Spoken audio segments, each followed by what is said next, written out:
Hello, today we're going to make some really cute stud earrings using UV resin. This is an earring I'm showing you from one of our other stud molds that I typically use. And I'm showing you the size comparison of how tiny these flower molds really are. So these are really little, so they're a bit tedious. I use a toothpick to apply the resin. These flower earrings turned out so cute. So just take some mica powder. I'm doing a pink mermaid color. Just take a very little bit because we're only using a little bit of resin. And then I'm going to go ahead and add some pink glitter in there.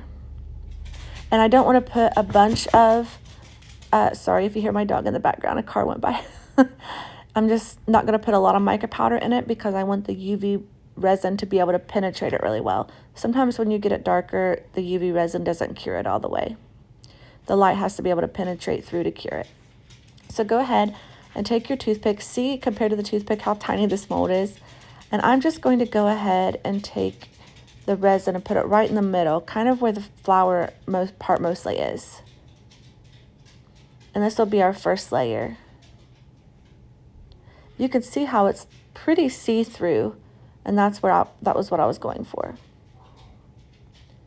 And when the light hits these, they're so pretty.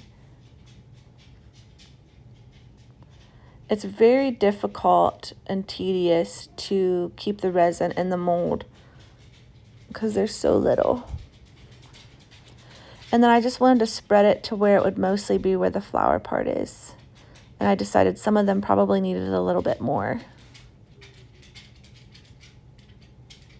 See, I'm just taking like a little bit of it's a little drop at a time. I'm glad I put the glitter in. I wasn't sure if I should put the glitter in or not, but I'm glad I did. Then I wanted to put it under the UV light for about 2 minutes, but I wanted to flip it over just before I do the next step to make sure that front of that earring is going to cure too. So then this is just clear UV resin, and I put it in here, and I'm using a toothpick to get it out because I was afraid that I would overfill it pouring it in straight from the bottle. So this is me dropping it little by little.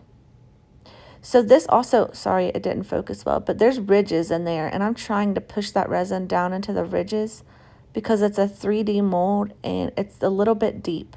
So some of those ridges need to be pushed down in there, or you'll have a hole in the front of your earring. Actually, a couple of them still had a hole in the earring because the UV resin hardened over some of the ridges, and I missed them, so I was sad. And then once you do that, you're going to be using gold foil because we know that I love gold foil. I'm just taking those little tiny pieces and breaking them up, and I'm putting them just where the clear part is. And you don't really need it where the pink part is, but if you want to, you can. You just won't be able to see it as well. And then I wanted to push it down in the ridges, but just be careful because if you already have too much UV resin in there, it's going to overflow in the mold. So you want the mold to be pretty flat on the surface so that you can get your stud earring on very easily. So just go through and see how I'm breaking it in tiny little pieces. Do that to all your molds where the clear resin will be. And if you're working in front of a window, just make sure that you're doing it quickly so it doesn't cure. Put it under the UV light for 2 to 3 minutes, and then you can take them out of the mold. Okay, so look how beautiful the 3D shape is. They turned out so pretty. I was trying to show you in the light to see just all the details. In person, they are gorgeous, but I couldn't quite catch their beauty as much on the camera, so just know in person they are just so pretty. I don't know if you can see all the details or not on there. And I love the gold foil because it always makes the pieces stand out. These molds are so tiny, but I'm excited to try all the different ways we can use them. With epoxy resin, you can make the color as deep as you want, so I'll have to try it with epoxy resin sometime.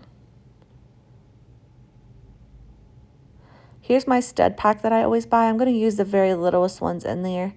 And here's how I'm going to do it. I always do these a little different, but I'm going to dip it in and then place it on this. And then I'm going to take that and put it under the UV light for a minute and then bring it back and do this way. So I'm going to paint it on because these don't set, where it's 3D shaped, it doesn't set flat. So I have to hold it, and I'm going to move that UV resin around and give it a coat and dome the back.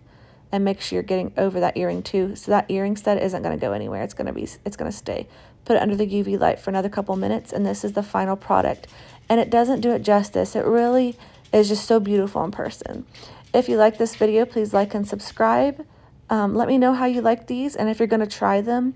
And this is part of my Valentine's Day series, so I will continue putting out Valentine's Day type earrings. This mold is really cool. I'm excited to try more things with it. You just can't quite see all the details in the lighting that I have, but there's so many. Have a blessed day.